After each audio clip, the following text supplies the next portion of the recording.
ఓం నమో వెంకటేశయ్య.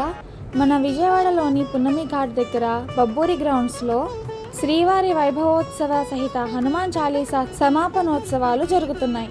ఈ నెల 7వ తారీఖు నుండి 13వ తారీఖు వరకు, అంటే ఆదివారం వరకు అక్కడ పలు కార్యక్రమాలు చేయబడుతున్నాయి.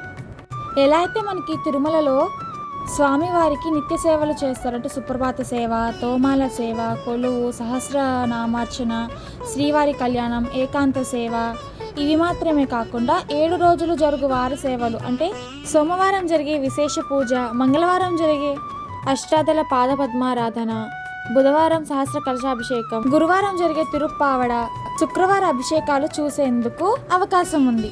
చాలామంది శ్రీవారి భక్తులకు తిరుమలలో ఈ సేవలు చూసేందుకు అవకాశం ఉండదు. ఈ సేవలన్నిటినీ మనం ఈ 7 రోజులు జరిగే కార్యక్రమాల ద్వారా చూడవచ్చు. ఈ 7 రోజులు అక్కడికి వచ్చే భక్తులందరికీ అన్నప్రసాద వితరణ కూడా ఉంది. 13వ తారీఖు ఆదివారం సాయంత్రం 6 గంటల నుండి శ్రీ గణపతి సచ్చిదానంద స్వామీజీ వారు 50,000 మంది భక్తులతో 11 సార్లు హనుమాన్ చాలీసా పారాయణ చేయించడం జరుగుతుంది. ఇందులో ముఖ్యమైన విషయం ఏంటంటే 2024 ఏప్రిల్ 23వ తేదీన ప్రారంభమైన ఈ హనుమాన్ చాలీసా పారాయణ ఏప్రిల్ 13వ తేదీ అంటే ఈ ఆదివారం రోజుకి 365 రోజులు పూర్తవుతుందంట.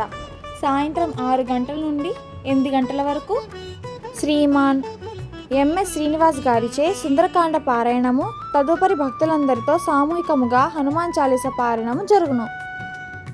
ఈ శ్రీవారి సేవ మాత్రమే కాకుండా అయోధ్యలో పలు సేవా కార్యక్రమాలు కూడా వీరు నిర్వహిస్తున్నారు. అది కూడా అక్కడ అయోధ్యలో 5 రోజులు అన్నమాట. ఈ సేవలలో పాల్గొనే వారికి స్వామివారి సేవలకు సంబంధించిన బహుమతులు అంటే తిరుమలలో శ్రీవాణి ట్రస్ట్ ద్వారా శ్రీవారి దర్శనం, అలాగా పలు బహుమతులు ఉన్నాయి. 8 బహుమతులు ఉన్నాయి. లక్కీ డ్రాలో మనం గెలుచుకునే అవకాశం ఉంది. ఈ కార్యక్రమంలో పాల్గొనాలనుకునే భక్తులు ఇక్కడ ఒక క్యూఆర్ ఉంది. ఈ క్యూఆర్ ద్వారా మీరు రిజిస్టర్ అవ్వచ్చు. ఈ కార్యక్రమం అంతా శ్రీ వైష్ణవ మహాదివ్య క్షేత్ర సేవా సంఘం వారు నిర్వహిస్తున్నారు. అయోధ్య మరియు శ్రీవారి సేవల గురించి ఈ వీడియోలో ఫోన్ నంబర్లు ఇచ్చిన వారికి ఫోన్ చేసి మీరు కనుక్కోవచ్చు. ఈ వీడియోని మీకు తెలిసిన వారందరికీ షేర్ చేయండి. ఈ 7 రోజులు జరిగే ఈ గొప్ప కార్యక్రమాలని అస్సలు మిస్ అవ్వద్దు.